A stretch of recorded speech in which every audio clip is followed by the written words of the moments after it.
ఇందులో ఉప్పు, లైట్గా ఉప్పు, లైట్గా కొంచెం పసుపు, ఇంకా 2 స్పూన్లు అల్లం వెల్లుల్లి పేస్టు, కొద్దిగా నిమ్మరసం వేసి కలిపి పెట్టేశాను. ఇప్పుడు మసాలా చూపిస్తున్నా ఏమేమి వేయాలనేది.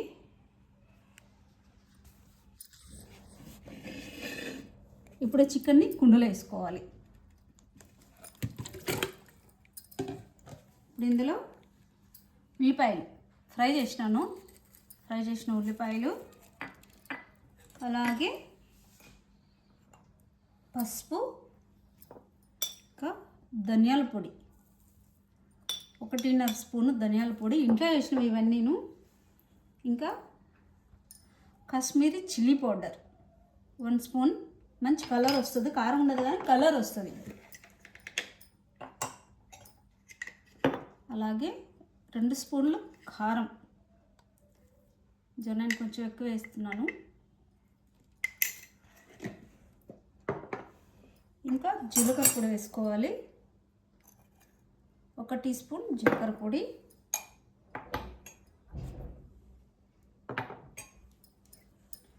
అలాగే సాల్ట్ వేసుకోవాలి. ముందే సాల్ట్ వేసాం కాబట్టి చూసుకొని వేసుకోవాలి. 1 టీ స్పూను ఇంకొంచెం వేసాను. తక్కువైతే తర్వాత వేసుకోవచ్చు, కానీ ఎక్కువైతే మాత్రం చాలా కష్టం. అంటే కొంచెం ఉప్పు ఎక్కువైతే బాగున్నది కదా, ఎంత కష్టపడి వేసుకున్నా కానీ. అయితే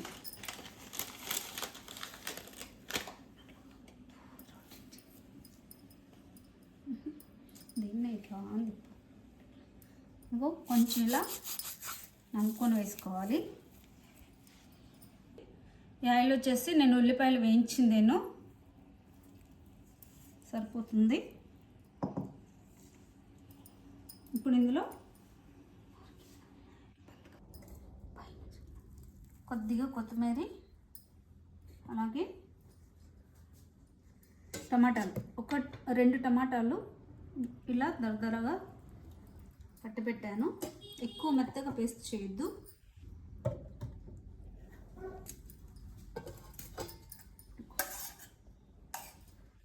పెరుగు 1 స్పూన్ సరిపోతుంది. ఇవి మంచిగా కలుపుకోవాలి. ఈ కలిపేసి ఒక 20 మినిట్స్ అలాగే వదిలేయాలి. నేను అల్లం పేస్ట్ ముందే వేసి పెట్టాను, అందుకని ఇప్పుడు వేయలేదు. అల్లం వెల్లుల్లి పేస్టు బాగా కలుపుకోవాలి. ఇందులో చికెన్ మసాలా లాస్ట్లో వేసుకోవాలి ఉడికేటప్పుడు, అందుకే ఇప్పుడు వేయలేదు, లేకపోతే ఇప్పుడైనా వేసుకోవచ్చు.